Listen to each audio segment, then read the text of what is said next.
नमस्कार साथीहरू, तपाईहरुलाई हाम्रो यो YouTube च्यानलमा हार्दिक स्वागत गर्दछु। आज हामीले तपाईहरुलाई बीम लेआउट प्लान सिकाउन गइरहेका छौं, जसको लागि हामीले पहिले ड्रा गरिसकेको ग्राउन्ड फ्लोर प्लान र कोलम लेआउट प्लान यहाँ लिएका छौं।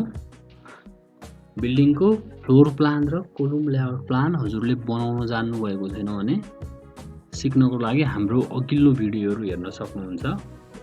र अब सुरु गरौं बीम लेआउट प्लान बनाउन। बीम लेआउट प्लान बनाउनको लागि हामीले कोलम लेआउट प्लानलाई लिएका छौं र यसलाई कपी गर्छौं।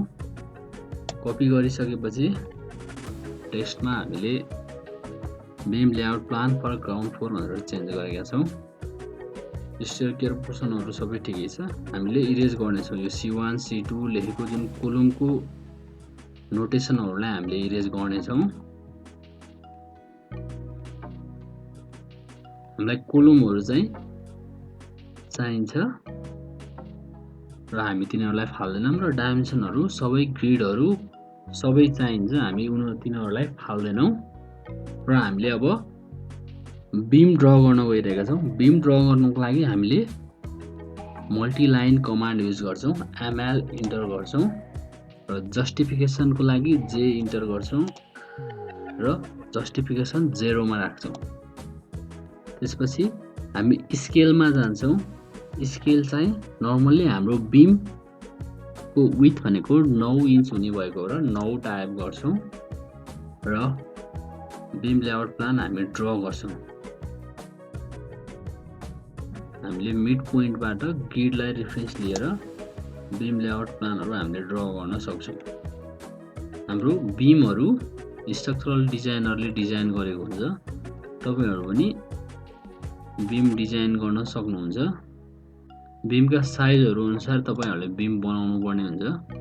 यहाँ अहिले सबै सेम साइजको बीमहरु भएको हुँदा हामीले स्केलहरु चेन्ज नगरिकन बीमहरु ड्रा गरिरहेछौं।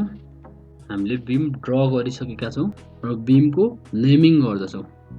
नेमको लागि कुनै एउटा टेक्स्ट कपी गर्नुहोस्। सर्ट डाइरेक्सनको बीमहरुलाई बीम 1, लङ डाइरेक्सनको बीमहरुलाई हामीले बीम 2 भनेर नोटेसन दिएका छौं। हामीले अब यो B1 लाई कपी गरेर सम्पूर्ण बीमहरुमा लगेर हाम्रो रेस्पेक्टिभ नेमको बीमहरुमा लगेर राख्न सक्छौं। यिनीहरु बीम 1 रहेको छ, यो चाहिँ बीम 2 हरु रहेको छ।